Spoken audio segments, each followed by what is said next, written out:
Hai teman-teman, selamat datang di channelku, yakni channel Calon Rider. Di video kali ini aku punya cerita tentang Ultraman yang aku karang sendiri dengan sedikit bantuan Ian. Nama Ultramannya adalah Ultraman Kaizen. Mau denger cerita?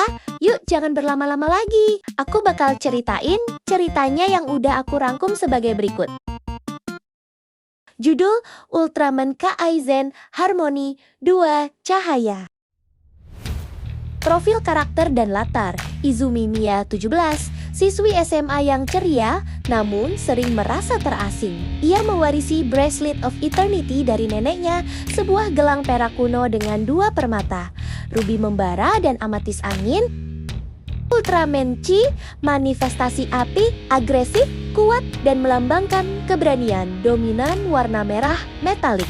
Ultraman Zen, manifestasi angin, cepat, tenang, dan melambangkan kebijaksanaan, dominan warna ungu tua dengan aksen perak. Tokyo 2030, kota megapolitan yang dipenuhi gedung pencakar langit dengan teknologi holografik. Namun bayang-bayang monster purba kaiju mulai bangkit dari celah dimensi. Bab 1, Warisan Cahaya. Pagi di Tokyo tahun 2030 selalu dimulai dengan simfoni mesin. Di luar jendela apartemen lantai 2 keluarga Izumi, kereta maglev meluncur tanpa suara di atas rel induksi. Sementara ribuan drone pengantar barang membelah langit yang masih menyisakan rona jingga. Namun di dalam kamar Mia Izumi, waktu seolah berjalan lebih lambat. Mia, seorang gadis berusia 17 tahun dengan rambut dikuncir kuda, berdiri tegak di depan sebuah altar kecil di sudut kamarnya. Di sana, terpajang foto seorang wanita tua dengan senyum yang teduh nenek Shizuka. "Nenek, aku berangkat sekolah dulu ya," bisik Mia sambil mengatupkan kedua tangannya. "Doakan hari ini ujian sejarahku lancar. Aku masih sulit menghafal detail perang kaiju besar 10 tahun lalu." Baru saja Mia hendak berbalik untuk mengambil tas sekolahnya, sebuah fenomena aneh terjadi. Di samping foto nenek, sebuah kotak kayu hitam yang selama ini terkunci rapat tiba-tiba bergetar. Retakan cahaya putih keperakan merembes dari sela-sela tutupnya, menerangi sudut kamar yang remang. Jantung Mia berdegup kencang. Dengan tangan gemetar, ia mendekati kotak itu. Begitu jemarinya menyentuh permukaan kayu, tutup kotak itu terbuka dengan sendirinya tanpa suara kunci yang berputar. Di dalamnya, beralaskan kain sutra merah yang sudah memudar, terletak sebuah gelang perak. Gelang itu tidak terlihat seperti perhiasan modern tahun 2030 yang penuh dengan sirkuit mikro atau layar holografik. Ini adalah benda kuno, namun sangat bersih. Di permukaannya terdapat ukiran relief awan dan api yang saling melilit dengan 2 permata yang belum bercahaya di bagian tengahnya. "Cantik sekali," gumam Mia terpesona.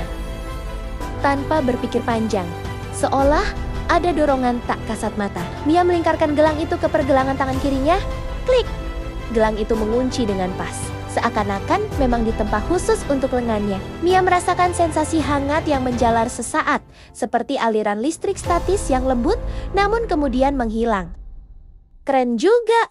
Mia mematut dirinya di depan cermin. Gelang itu memberikan kesan vintage yang kontras dengan seragam sekolahnya yang berdesain futuristik. Mungkin ini jimat keberuntungan dari nenek.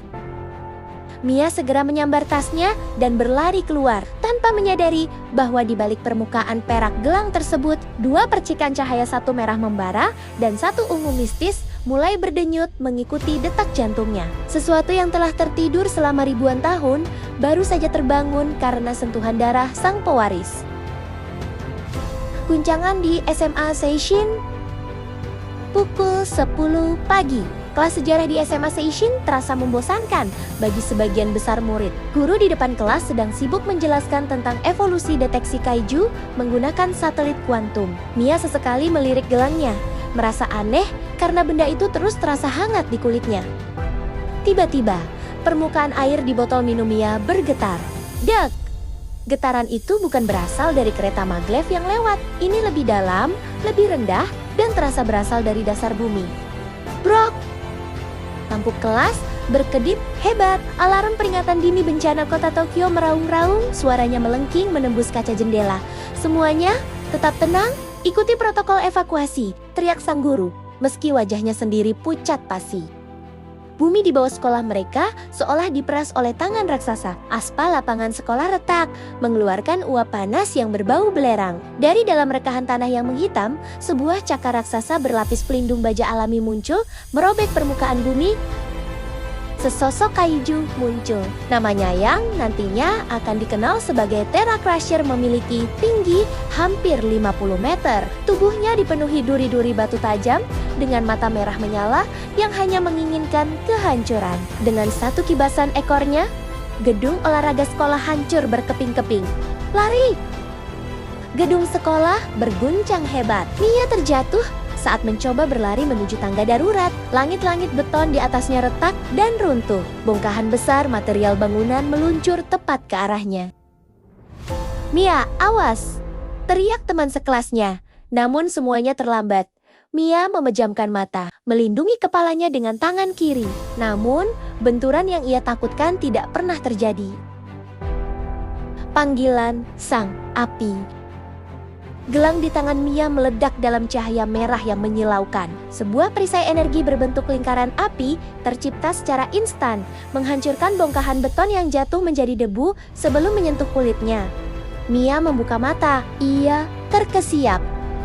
Gelangnya kini tidak lagi berwarna perak kusam, permata merah di atasnya membara seperti lava yang mendidih. Di dalam kepalanya, sebuah suara berat dan penuh wibawa bergema.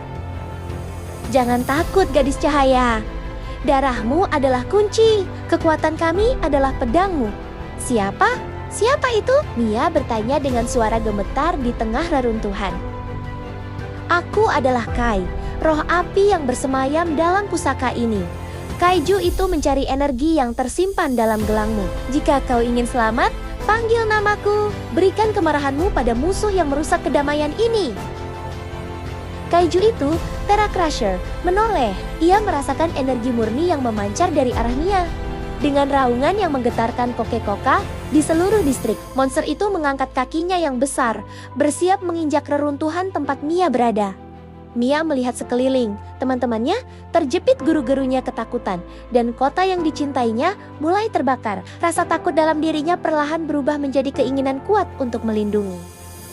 "Aku tidak akan membiarkanmu menghancurkan tempat ini!" teriak Mia. Ia berdiri tegak di tengah guncangan gempa. Ia mengangkat tangan kirinya tinggi-tinggi ke arah langit. Cahaya merah meluap dari gelang itu, membentuk pusaran api yang membubung tinggi, menembus atap sekolah yang sudah hancur. Kat! Ai! Seketika, tubuh Mia tersedot ke dalam ruang dimensi cahaya. Di sana, ia melihat sesosok raksasa berwarna merah metalik dengan pola perak yang gagah. Raksasa itu adalah manifestasi dari keberanian dan kekuatan penghancur api yang terkendali. Di lapangan sekolah yang hancur, sebuah ledakan api raksasa terjadi. Saat debu dan uap panas memudar, sesosok raksasa cahaya berdiri di hadapan Terra Crusher. Kulitnya merah membara, matanya bersinar kuning keemasan. Ultraman Kai telah bangkit.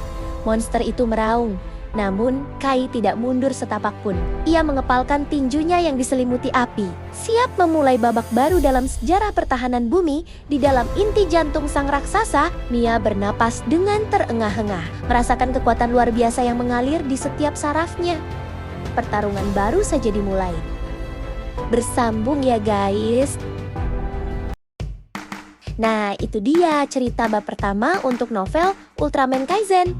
Gimana menurut kalian? Seru tidak? Kalau seru mungkin aku akan lanjutkan ke bab kedua. Oke, segitu aja. Makasih udah dengerin cerita ini.